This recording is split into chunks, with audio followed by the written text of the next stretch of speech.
Hello everyone, I am Shikha, your sociology educator.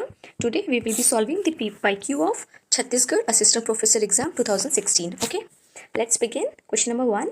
निम्नलिखित में से कौन सा समाजशास्त्र के पूर्व इतिहास से संबंधित नहीं है? द राइट आंसर इज ई औद्योगिक क्रांति। तो जो औद्योगिक क्रांति है वो समाजशास्त्र के पूर्व इतिहास से संबंधित नहीं है। ठीक है, नेक्स्ट क्वेश्चन है द सोशियोलॉजिकल ट्रेडिशन किसके द्वारा लिखी गई थी? तो ये लिखी गई थी हमारे रॉबर्ट निस्बेट के द्वारा। तो द सोशियोलॉजिकल ट्रेडिशन पुस्तक रॉबर्ट निस्बेट ने लिखी है। ठीक है, नेक्स्ट क्वेश्चन है हमारा निम्नलिखित पुस्तकों में से रॉबर्ट लिंड ने कौन सी पुस्तक लिखी थी?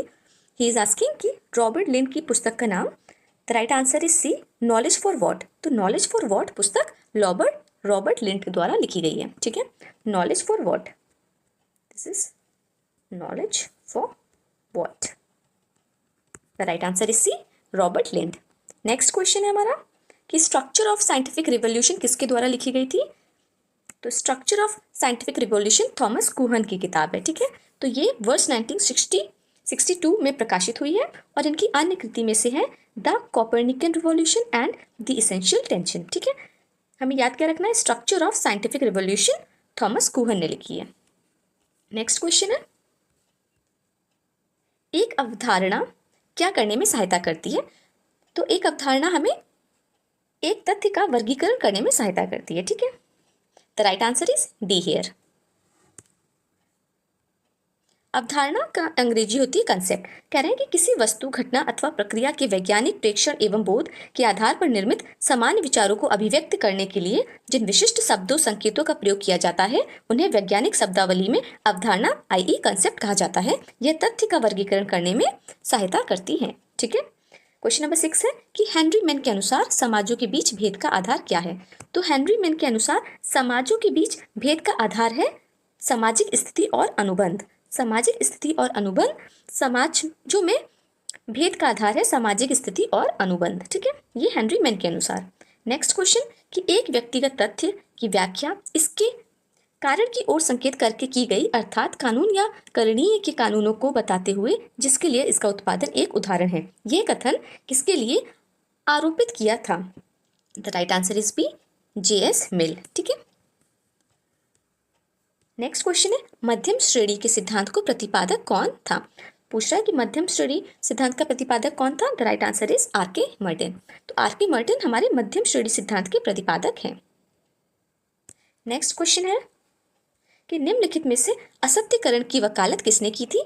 The right answer is Karl Popper. तो कार्ल पॉपर हमारे असत्यकरण की वकालत करते हैं। ठीक है, तो असत्यकरण की वकालत कार्ल पॉपर ने की थी। इस सिद्धांत के अनुसार यह माना जाता है कि वैज्ञानिक प्रगति प्रकल्पनाओं के परीक्षण और उन्हें असत्य करार किए जाने के कारण ही संभव है। ठीक है, the right answer is B Karl Popper, और कार्ल पॉपर असत्यकरण की वकालत करते हैं। ठीक है, नेक्स्ट क्वेश्चन है निम्नलिखित में से कौन सी पुस्तक सी राइट मिल्स द्वारा नहीं लिखी गई? ठीक है, यहाँ पे ध्यान देने वाली बात है कि नहीं लिखी गई है। The right answer is B the theory of social structure. ठीक है, the theory of social structure is written by S F. Nadel. तो एस.एफ. नाडेल की किताब है थ्योरी ऑफ सोशल स्ट्रक्चर। और यहाँ पे सी राइट मिल्स की और कौन सी किताबें हैं वो हम देख लेते हैं कि white collar the American middle class written by Wright Mills, फिर है character and social structure written by C rights Mill, the power allied C rights Mill, और सोशियोलॉजिकल इमेजिनेशन। ठीक है, ये दोनों ही बुक्स काफ़ी पॉपुलर हैं सी राइट्स मिल की, और बहुत से अन्य एग्जामों में पूछी भी जा चुकी हैं।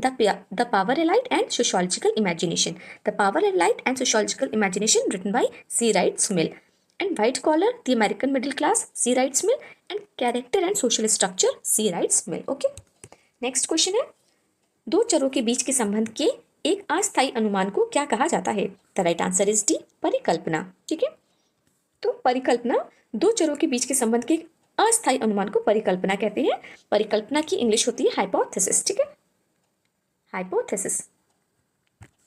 नेक्स्ट क्वेश्चन है एक शून्य परिकल्पना बताती है कि दो चर डैश हैं। द राइट आंसर इज असंगत। ठीक है, तो एक शून्य परिकल्पना बताती है कि जो दो चर हैं वो असंगत हैं। ठीक है, नेक्स्ट क्वेश्चन है हमारा कि हिंदू कैरेक्टर किसने लिखी थी? The right answer is D Narayan. The Hindu character पुस्तक के लेखक हैं D Narayan, Dhirendra Narayan. Okay, the right answer is B. Next question है 14। अब इसमें मैचिंग करनी है हमें। पहला है कास्ट इन इंडिया। तो caste in India is written by E Senart. एक second, E Senart. Okay, caste in India is written by E Senart. फिर है हिंदू जजमानी सिस्टम। तो हिंदू जजमानी सिस्टम लिखा है हमारे WH वाइजर ने। ठीक है, Hindu jajmani system is written by WH Wiser. फिर इंडियन विलेज, तो इंडियन विलेज है हमारी SC दुबे की कृति। कास्ट इन इंडिया, तो कास्ट इन इंडिया लिखी है हमारी JH हटन ने। और marriage and family in India is written by KM Kapadia. ठीक है, तो caste in India, caste in India है ई सोनार्ड। ठीक है, हिंदू जजमानी सिस्टम, तो हिंदू जजमानी सिस्टम लिखा है हमारे ये WH वाइजर ने। Hindu jajmani system is written by WH Wiser. फिर है Indian village SC Dube. Caste in India JH Hutton and marriage and family in India is written by KM Kapadia. The right answer is C here. Next question, Uttar Pradesh में मुसलमानों के बीच जुलाहा जाति समूह की कौन शामिल है, में कौन शामिल है? तो जुलाहा जाति में बुनकर शामिल होते हैं। ठीक है, नेक्स्ट क्वेश्चन है भारतीय संविधान के अनुच्छेद 17 किसके संबंधित है? तो article 17 talks about abolition of untouchability. ठीक है, the right answer is D अस्पृश्यता का उन्मूलन। ठीक है, अस्पृश्यता का उन्मूलन आर्टिकल 17 संबंधित है एबोलिशन ऑफ अनटचेबिलिटी से। नेक्स्ट क्वेश्चन 17, हिंदू धर्म शास्त्रों के अनुसार त्रिवर्ग में शामिल है। तो त्रिवर्ग में शामिल है हमारा काम, अर्थ और धर्म। तो हिंदू धर्म शास्त्रों के अनुसार त्रिवर्ग में काम, अर्थ, धर्म शामिल है। अगेन मैचिंग है, सूची 1 और सूची 2 का हमें सही उत्तर से मैचिंग करनी है। तो न्याय दर्शन, तो न्याय दर्शन दिया है हमें गौतम ने।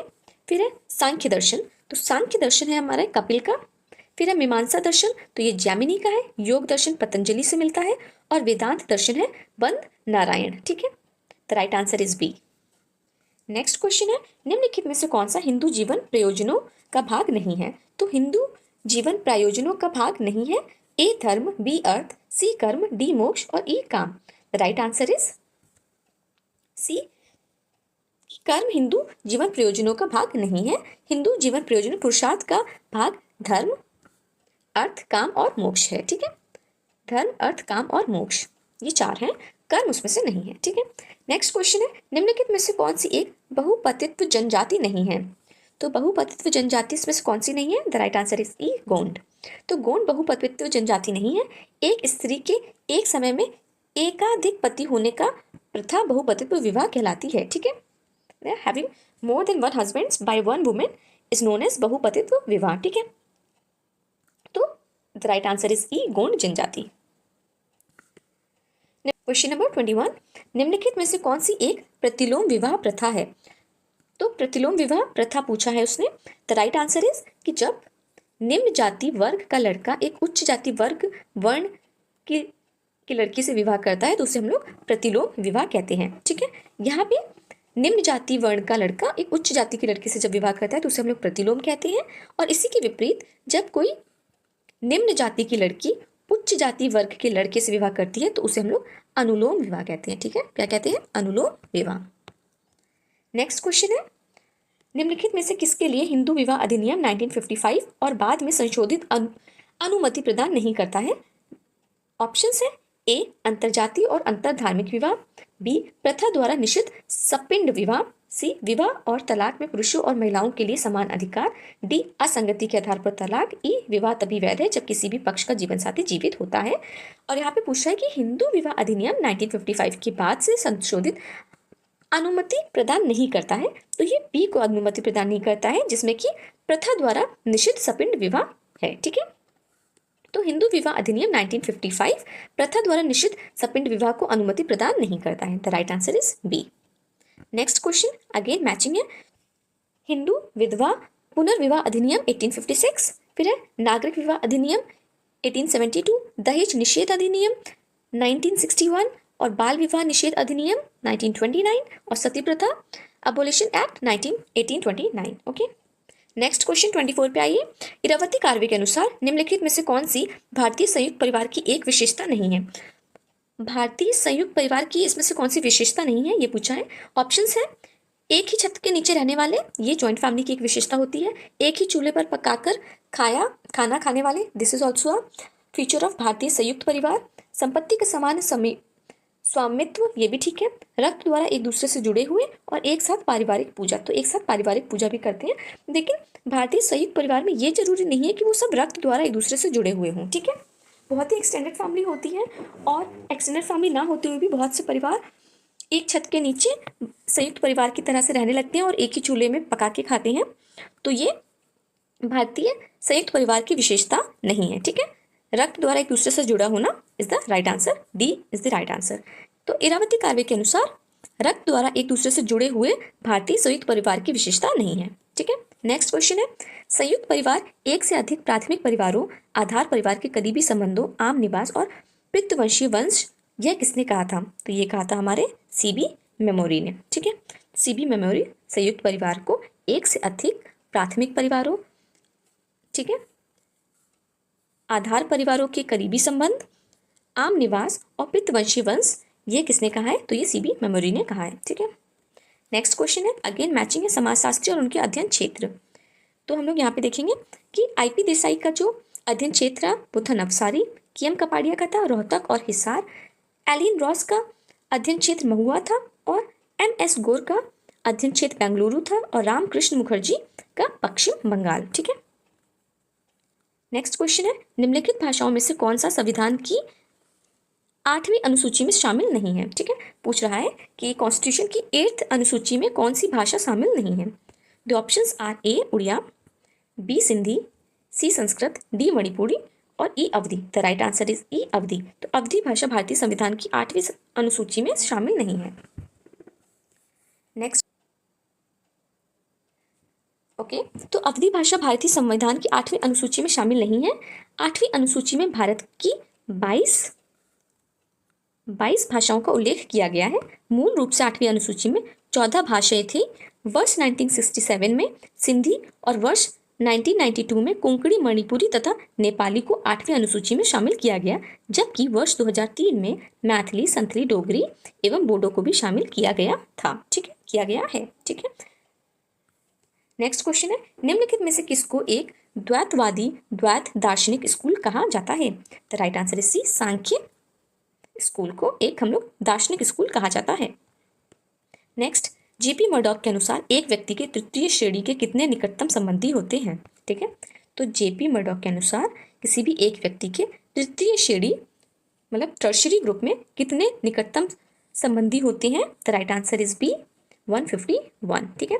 तो जीपी मर्डॉक ने 8 प्रकार के प्राथमिक, 33 प्रकार के द्वितीय और 151 प्रकार के तृतीयक नातेदारी का उल्लेख किया है। नेक्स्ट क्वेश्चन, एक परिजन के माध्यम से एक अन्य परिजन की चर्चा करते हुए संबंधों का उपयोग को क्या कहा जाता है? A couvade, B amitate, C avunculate, D teknonymy and E avoidance. The right answer is D, teknonymy, ठीक है, टेक्नॉमी। तो एक परिजन के माध्यम से एक अन्य परिजन की चर्चा करते हुए संबंध का उपयोग को कहा जाता है टैकोनॉमी। जैसे कि राहुल के पापा, तो यहाँ पे एक परिजन के माध्यम से अन्य परिजन की चर्चा करते हुए संबंधों का उपयोग को टैकोनॉमी कहते हैं, ठीक है। नेक्स्ट क्वेश्चन, निम्नलिखित में से कौन सा एक एफिनल परिजनों का एक उदाहरण है? तो एफिनल परिजनों का उसमें उदाहरण है पत्नी। पति पत्नी के मध्य आपसी तथा एक दूसरे के पक्ष के आधार पर बनने वाले संबंधों को विवाह मूलक एफिनल किंग कहा जाता है। नेक्स्ट है, आगामी नागाओं की रिश्तेदारों के विपरीत लिंग के सदस्यों के लिए कौन सा शब्द प्रयुक्त किया जाता है? The right answer is C. तो आगामी नागाओं के रिश्तेदारों में विपरीत लिंग के सदस्यों के लिए जो शब्द प्रयोग होता है उसे हम लोग शी शब्द कहते हैं, ठीक है। क्वेश्चन नंबर 33, जुआंग जनजाति कहाँ पाई जाती है? तो जुआंग जनजाति हमारे ओडिशा के क्योंझर में पाई जाती है। नेक्स्ट क्वेश्चन, निम्नलिखित में से कौन सी वैज्ञानिक पद्धति की एक विशेषता नहीं है? तो वैज्ञानिक पद्धति की विशेषता नहीं है पूछा है। द राइट आंसर इज मूल्य निर्णय, ठीक है। अनुभववाद, प्रामाणिकतावाद, उद्देश्यवाद, असंदेहवाद, ये चारों ही वैज्ञानिक पद्धति की विशेषता है, जिसमें लेकिन मूल्य निर्णय वैज्ञानिक पद्धति की विशेषता नहीं है। जो मूल्य निर्णय 35 निम्नलिखित में से कौन सा अनुसंधान के चरणों का सही अनुक्रम है? ए परिकल्पना का परीक्षण, 2 समस्या निरूपण, 3 नमूना अभिकल्पना, 4 साहित्य की समीक्षा, 5 आंकड़ा विश्लेषण।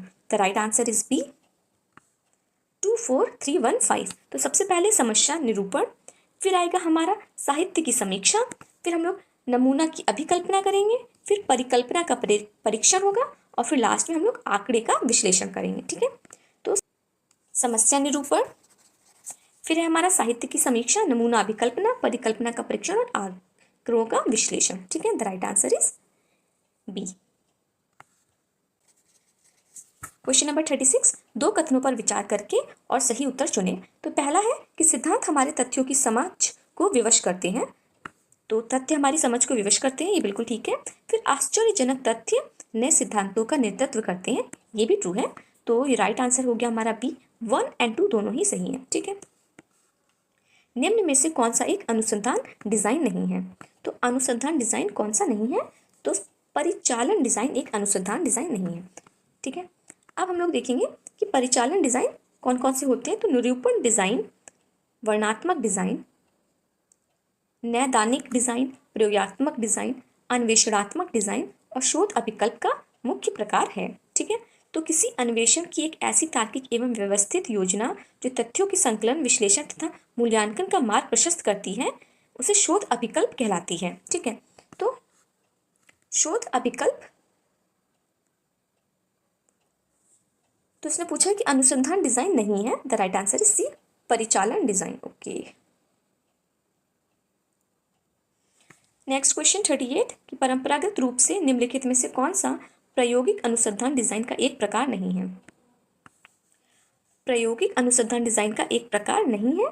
The right answer is B, केवल डिजाइन से पहले। ठीक है, केवल डिजाइन के बाद, डिजाइन के बाद और पहले, नियंत्रण समूह डिजाइन के बाद और पहले, और 4 समूह 6 अध्ययन डिजाइन। ओके, नेक्स्ट क्वेश्चन, निम्नलिखित पुस्तकों में से कौन सी पुस्तक एम.एन. श्रीनिवास द्वारा नहीं लिखी गई थी? The right answer is D, Indian village. Indian village पुस्तक हमारी एस.सी. दुबे द्वारा लिखी गई है। बाकी एम.एन. श्रीनिवास की जो अन्य कृति हैं वो है caste in modern India and other essays, Indian villages, religion and society among the Coorgs of Mysore and social change in modern India, और Indian village is written by S C. Dube. ठीक है, the right answer is D here. Next question है, निम्नलिखित में से किसको आमतौर पर एक संरचनात्मक व्यवहारिकतावादी माना जाता है? The right answer is D, DP Mukherjee को। तो डीपी मुखर्जी को संरचनात्मक व्यवहारवादी माना जाता है। Question number 41, M.N.. श्रीनिवास के अनुसार निम्नलिखित में से कौन सी प्रमुख जाति का एक पूर्व शर्त सत्य नहीं है?